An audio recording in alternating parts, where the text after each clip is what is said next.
Dando continuidade aos nossos conteúdos anteriores, vamos para a página 50 então, tá? Hoje nós vamos falar sobre o êxodo rural e o sonho das cidades. Êxodo rural, vocês já aprenderam isso lá no sexto aninho, né? Há uns anos atrás. Então, o que é êxodo rural? É a saída do homem do campo para os centros urbanos, para as cidades, em busca de melhores condições de vida. Toda vez que o homem sai do seu lugar, da sua moradia, de algum lugar e migra para outra região, outro país, é em busca de melhores condições de vida. Agora, a palavra êxodo é a saída do campo, tá? Da zona rural, para as cidades. Então, no passado, o homem ele começou a migrar de forma, podemos dizer assim, de forma gigantesca, né? A população rural praticamente abandonou o campo em determinada época, aqui no Brasil, principalmente na década de 60, 70, começou a migrar para a zona urbana em busca de melhores condições de vida, né? Questão da saúde, da medicina, que era mais avançada e restrita no campo. Essas dificuldades que o homem tinha no campo, falta de energia elétrica, saneamento básico e tudo mais, falta de salário às vezes. Então o homem começou a entender que na cidade ele teria benfeitorias maiores, salários de 30 em 30 dias, porque no campo o homem colhia só no final do ano, que se ele conseguisse colher algum produto, grãos, né? Ele tinha que vender aquele produto para ter um dinheiro no final do ano e ainda estocar algum alimento para passar o restante do ano, né? O arroz, o feijão e tudo mais. Ele viu essa oportunidade nas cidades. Na década de 60 o Brasil começou a desenvolver muito e muitas pessoas que moravam no campo começou a evadir-se para as cidades. Tá? Então isso se chama êxodo rural. É a saída do homem do campo para a cidade em busca de melhores condições de vida.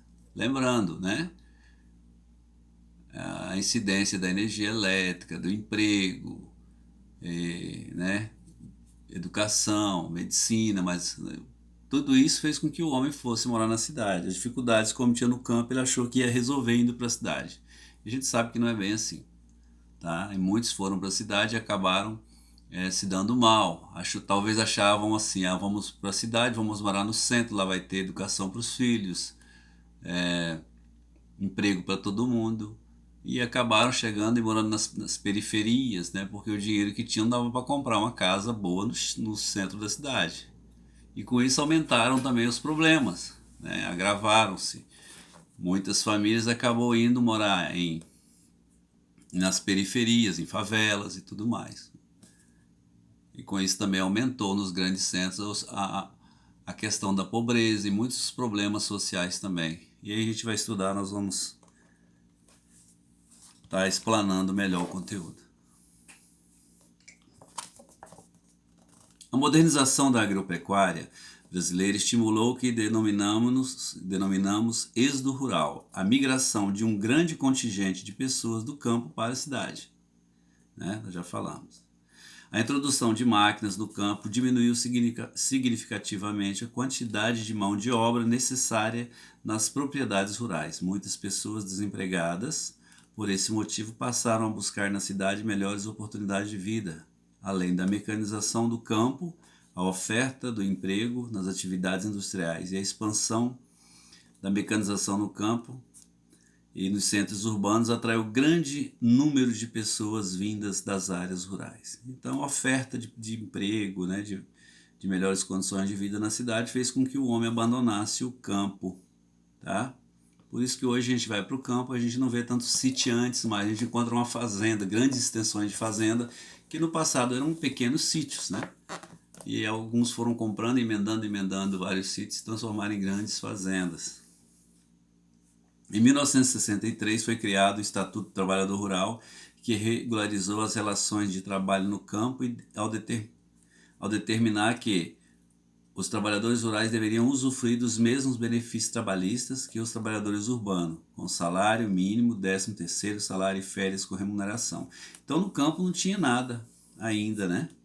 O homem do campo, ele não tinha salário fixo, ele não tinha 13º, tá? Férias com remuneração. Isso ele encontrava na cidade. Por isso ele abandonou, no passado remoto, eles abandonavam o campo para ir para a cidade. Desse modo, os custos trabalhistas aumentaram significativamente para os proprietários de terra e muitos deles dispensaram trabalhadores rurais com o objetivo de diminuir os gastos com os benefícios recém-adquiridos por esses trabalhadores. Então, tudo isso também, o governo cria um Estatuto do Trabalhador, dando a ele condições melhores para viver no campo, só que muitos patrões no campo, né, tinham que pagar o funcionário, o salário mensal, 13º, dar férias para esse funcionário. E o que eles fizeram? Mandaram todo mundo embora, né? A maioria deles, vamos, já que tem que pagar tudo isso no final do mês, férias, remuneração depois, tudo mais. Então, muitos patrões no campo, na zona rural, demitiam também esses funcionários, esses empregados na época, tá? Fazendo com que essas pessoas saíssem do campo. O inchaço urbano, olha aí, ó. Devido à saída do homem do campo, também dá para nós entendermos como que foi ficando as cidades com o passar do tempo. Devido à mecanização das atividades do espaço rural, muitos trabalhadores rurais perderam seus postos de trabalho, pequenos agricultores tiveram dificuldade para produzir e competir com os grandes produtores. Por isso, muitos se viram obrigados a migrar para as cidades em busca de melhores condições de vida. No entanto, as áreas urbanas não conseguiram acomodar todos aqueles que chegaram, nem gerar empregos em quantidade suficiente. O inchaço das áreas urbanas resultou em sérios problemas sociais, como o trabalho em atividades mal remuneradas, o desemprego e o aumento do número de moradias precárias em áreas impróprias, como em costa de morros e em áreas de mananciais. Um exemplo é Rio de Janeiro, né? Nas periferias do Rio de Janeiro, nas favelas, as pessoas moram nas encostas dos morros, de vez em quando acontece um deslizamento e desce tudo, né? Aquele morro abaixo, os barracos, desce tudo junto com aquilo. Então, tudo isso é devido à saída do homem no passado para os grandes centros urbanos em busca de melhores condições de vida. Aqui embaixo nós temos a fotografia que mostra a colheita mecanizada de cana-de-açúcar no município de Planalto, São Paulo. Hoje o campo é totalmente diferente, existe a modernização no campo, tecnologias. Essa máquina aqui mesmo, que vocês estão vendo colhendo, nós temos aqui um motorista com um caminhão e a máquina. Essa máquina, ela dispensa o homem que cortava a cana no passado. Ela corta cana, né, para as usinas de álcool e as usinas de açúcar. Automaticamente uma máquina dessa, um trator desse, né, ele corta cana para 80 funcionários por horas. Então, era para estar 80 homens cortando aqui. Imaginar que o homem corte 8 vezes 8, 64. Então, durante 8 horas essa máquina corta cana para 640 homens. Então ela substitui muita gente no campo. Então isso acontece no campo hoje. O trabalhador da zona rural, praticamente, ele quase que não existe mais por causa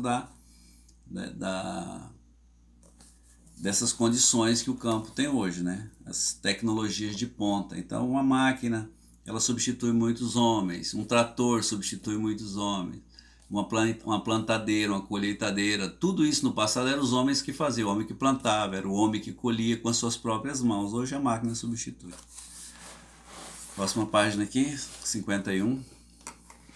Contrastes no campo brasileiro. Embora a modernização do campo tenha ocorrido em várias propriedades agropecuárias, o espaço rural é marcado por grandes contrastes tecnológicos. As propriedades rurais modernas convivem com muitos estabelecimentos onde as lavouras são cultivadas com técnicas tradicionais. Observe as imagens a seguir que mostram 2 propriedades rurais no Brasil. Então aqui nós temos um tratorzinho, uma grade puxando o trator, né? trator realizando a aragem da terra em Cabo Frio. Aqui nós temos a técnica, um trator, que já nós colocamos tecnologia, mas nós temos também outro tipo de plantação na propriedade que não exige tecnologia. O homem tem que colocar suas mãozinhas ali para trabalhar. Embaixo nós vemos isso com maior clareza, né? O homem não está usando o trator, ele está usando um arrasto, né? Uma parte de ferro embaixo e o animal sai puxando, né? Isso irradiando o solo. Mas precisa do homem aqui. Não é uma tecnologia nova, é uma tecnologia ainda rudimentar. Essa tecnologia aqui, ó, ela passou por milhares de anos. Então, a aragem de terra sendo realizada com auxílio da tração animal em Petrolina. Os pequenos sítios, as pequenas propriedades, onde as pessoas não têm condições de comprar um trator ou pagar para gradear o sítio dele, fazer a plantação, eles usam dessa tecnologia ainda de tração animal. Conforme observamos na fotografia, no Brasil existe um setor agropecuário moderno que geralmente alcança boas produtividades e coexiste com o setor agropecuário tecnologicamente mais atrasado e normalmente pouco produtivo. Quem produz mais? Aqui da fotografia de cima. Né? O solo já está preparado, vai plantar muito mais rápido, vai colher mais rápido, tudo mais. O homem que está aqui com seu arado, com tração animal, até ele preparar esse solo aqui, quando ele tiver quase, já está nascendo mato de novo, demora muito. E claro que vai preparar bem menos, tá? Aqui com uma hora faz muito solo, com o trator, a quantidade de hectares de solo preparado é rapidinho. Aqui são várias semanas, tá? Não tem toda essa problemática. Viramos a página. A estrutura fundiária no Brasil. Leia a manchete de jornal a seguir. Concentração de terra cresce e latifúndios equivalem a quase 3 estados de Sergipe. Então nós sabemos que no Brasil existe muita concentração de terras, né? É muita terra com poucos e poucos com pouca terra, né?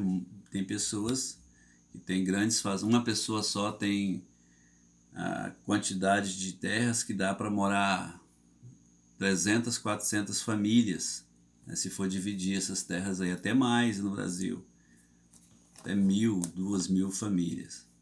É muita terra para pouca gente. O que você entende por concentração de terras? A concentração de terras citada na manchete do jornal acima está diretamente relacionada à estrutura fundiária do Brasil. Estrutura fundiária é a forma como as propriedades rurais estão organizadas ou distribuídas no território do país, de acordo com seu tamanho. No Brasil, a estrutura fundiária apresenta uma concentração de grande quantidade de terras em posse de um pequeno número de proprietários rurais. Essa desigual distribuição das terras pode ser mais bem compreendida analisando o esquema a seguir. Então nós temos aqui um esqueminha a seguir embaixo, né? Distribuição dos estabelecimentos rurais no Brasil por tamanho. Isso aqui é de 2012. Dos estabelecimentos rurais que possuem de 10 a 100 hectares, corresponde a 15% da área ocupada no país por propriedades agropecuárias. Então, de 10 a 100 hectares, 15% da área somente é ocupada por pequenos produtores. Do total dos estabelecimentos rurais do Brasil, que são minifúndios, ou seja, propriedades rurais com até 10 hectares, eles correspondem a 1% da área do país e a maioria está destinada ao sustento familiar.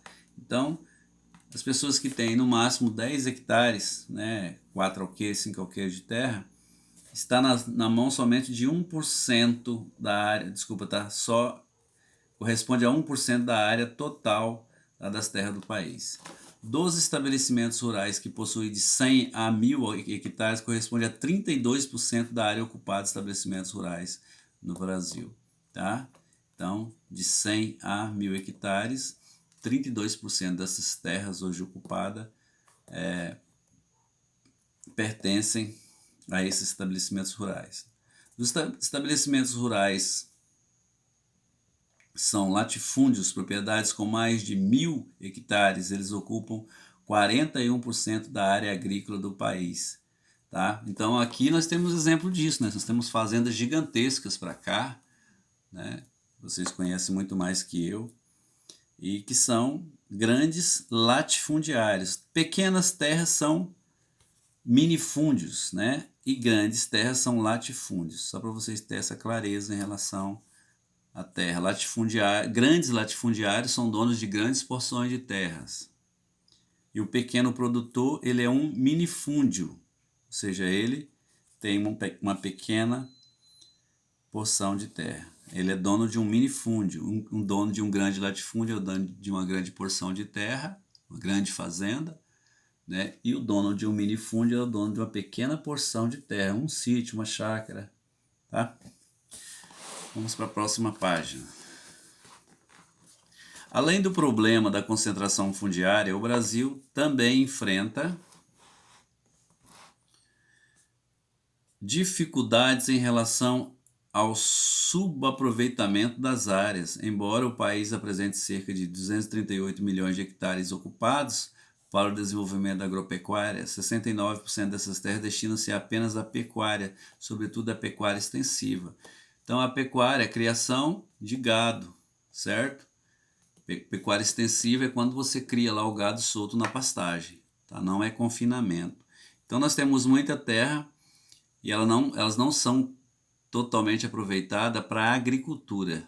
A maioria delas, 69% ainda no Brasil em 2012. Hoje não, hoje eu acho que já mudou essa ideia aí, né? Eu acho que 50% já é também no Brasil aproveitada para o agronegócio.